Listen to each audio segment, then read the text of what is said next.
DSC preparation కి మిగిలిన తక్కువ సమయాన్ని డిఎస్సి 2024 యాప్ లేదా DSC2024.com తో జాబ్ ని సాధించండి. Welcome to Suman TV. KCR Kaleshwaram commission ముందు విచారణకు హాజరవుతారా?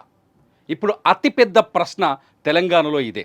ప్రత్యేక రాష్ట్రంగా తెలంగాణ ఏర్పడిన తర్వాత ఇంత పెద్ద పొలిటికల్ డెవలప్మెంట్ ఎప్పుడు జరగలేదు. ఎందుకంటే దాదాపు 2 దశాబ్దాల పాటు తెలంగాణ కోసం, ప్రత్యేక తెలంగాణ కోసం పోరాటం చేసి, ఉద్యమాన్ని నడిపించి, తన నాయకత్వంలో ఆఖరికి నిరాహార దీక్ష వరకు వెళ్ళిన కేసీఆర్ ప్రత్యేక తెలంగాణ రాష్ట్ర సాధనలో కీలకమైన మొదటి ప్రాధాన్యతని సొంతం చేసుకున్నారు.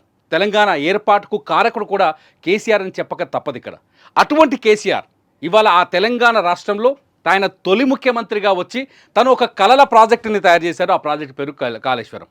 ఆ కాళేశ్వరం ప్రాజెక్టులో అక్రమాలు జరిగాయని ఇప్పుడు ఏదైతే కమిషన్ విచారణ జరుపుతుందో ఆ కమిషన్ ముందు వచ్చి సమాధానాలు చెబుతారా? ఆ కమిషన్ వేసే ప్రశ్నలకి సమాధానాలు చెబుతారా? ఇది బిగ్గెస్ట్ క్వశ్చన్ అనమాట. నిజంగా 15 రోజుల గడువిచ్చింది కమిషన్. జస్టిస్ చంద్రఘోష్ నేతృత్వంలో ఈ కమిషన్ నడుస్తోంది. ఈ కమిషన్ కాళేశ్వరం ప్రాజెక్టు పైన ఇప్పటివరకు దాదాపు 200 పేజీల రిపోర్ట్స్ని రెడీ చేసింది. దాదాపు 90% విచారణ పూర్తని చెప్తుంది చంద్రఘోష్ కమిషన్. ఈ చంద్రఘోష్ కమిషన్ ముందు ఇప్పుడు హాజరై సమాధానాలు చెప్పాల్సిన వ్యక్తులు 3 ఉన్నారు. ఆ రోజు ప్రభుత్వంలో కీలకమైన వ్యక్తులు, 2 దఫాల ప్రభుత్వాల కీలకమైన వ్యక్తులు వీళ్ళు. మొదటి ప్రభుత్వంలో హరీష్ రావు భారీ నీటిపారుదల శాఖ మంత్రిగా పనిచేశారు. కేసీఆర్ కాళేశ్వరం డిజైన్లో కేసీఆర్ కీలక పాత్ర పోషిస్తే హరీష్ రావు కాళేశ్వరం ప్రాజెక్టు నిర్మాణంలో కీలక పాత్ర పోషించారు. ఆయన భారీ నీటిపారుదల శాఖ మంత్రిగా పనిచేశారు.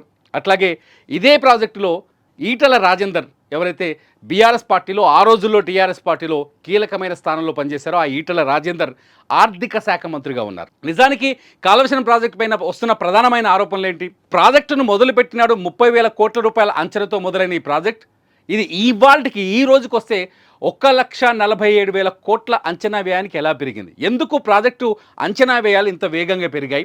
ఈ అంచనా వ్యయాల మీద పెరగడానికి గల కారణాలు ఏంటి? ఇందులో అవినీతికి ఆస్కారం ఎక్కువగా ఉందన్నది కమిషన్ అడుగుతున్న మొదటి ప్రశ్న. రెండోది వచ్చేసి కాళేశ్వరం ప్రాజెక్టుకి కాంట్రాక్ట్ల విషయంలో కూడా 1 సైడెడ్ కాంట్రాక్ట్ చేశారు, బిడ్డింగ్ లేకుండా కాంట్రాక్ట్ చేశారు, నచ్చిన వ్యక్తులకు కాంట్రాక్ట్లు ఇచ్చారనే ప్రచారం కూడా మొదటి నుంచి జరుగుతుంది. ఈ కాంట్రాక్ట్లకు తగ్గట్టుగా ముడుపులు తీసుకున్నారనేది ఇందులో ఉండే ప్రధానమైన ఆరోపణ. చాలా సింపుల్గా ఏదైనా సరే అవతల ప్రభుత్వం ఏదైనా ప్రాజెక్ట్ చేపట్టిందంటే అవినీతి జరిగింది, అవినీతి జరిగితే పైసలు ప్రభుత్వంలో ఉన్న ఆయన అధికారంలో తీసుకున్నాడు, అది రుజువు చేయడం వీళ్ళ పని.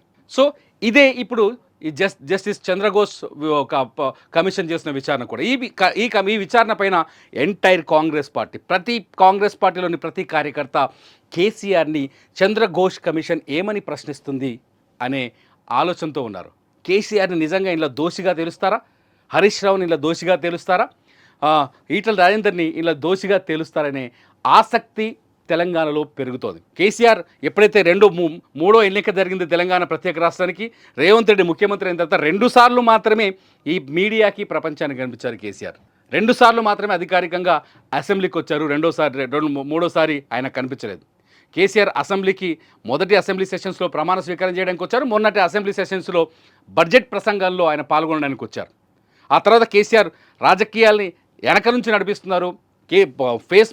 బయటికి మాత్రం హరీష్ రావు అండ్ కేటీఆర్ మాత్రమే మొత్తం రాజకీయ వ్యవహారాలని చూస్తున్నారు. కాళేశ్వరం పైన ఆరోపణలు కావచ్చు, వీటన్నిటిపైన ఏనాడు కేసీఆర్ నోరు మెదపలేదు, బయటకి తన స్టేట్మెంట్స్ కూడా చెప్పలేదు.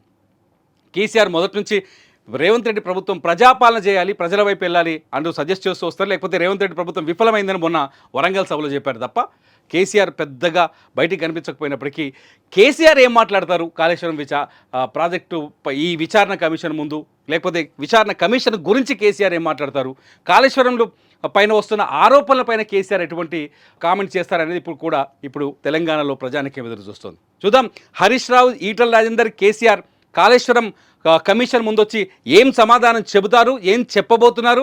ఇది ఇంకా పొలిటికల్గా ఇంకేదైనా టర్న్ తీసుకునే అవకాశం ఉందా అనేది చూద్దాం.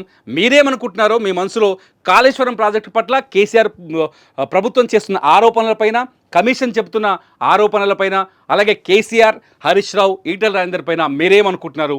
మీ ఒపీనియన్ ఏంటి? ఈ వీడియో కింద కామెంట్ చేయండి. చూస్తూనే ఉండండి సుమన్ టీవీ.